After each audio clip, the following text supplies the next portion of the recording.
I'm so hyper aware of what I've noticed more dramatic than anything else is that professionals on campuses have the opportunity to be models. Good role models. Models too, that's why I lost weight and dress like this. But good role models.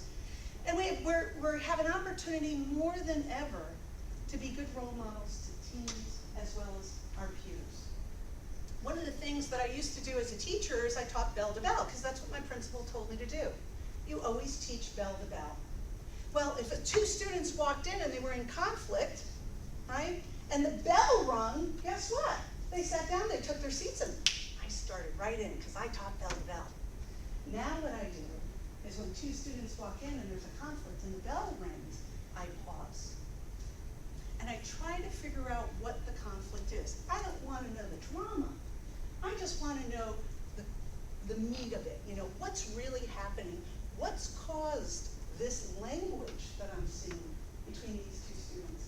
For instance, Jules walked in one day and she's yelling at Ryan, "You jerk!" And he's yelling back, you know, and he continues to tease her. The bell rings, both students take their seat. So I stopped and I said, "You know, Jules, you came in calling Ryan a jerk. Should you call anyone a jerk?"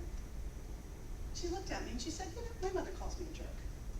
So your mother calls you a jerk. Should you call anyone a jerk? And it's a minute lesson as the classroom starts to think about that. Should we call anyone a jerk?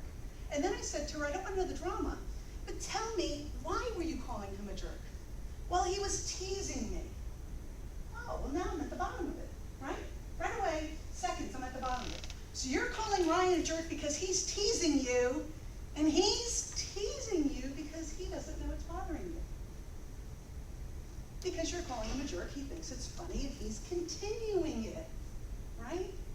If she had said instead, "Ryan, please stop, you're hurting my feelings.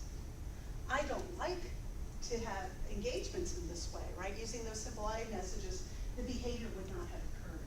So what I've noticed on our campuses, on our high school campuses, our students don't really necessarily know how to have healthy relationships, and they don't know how to interact.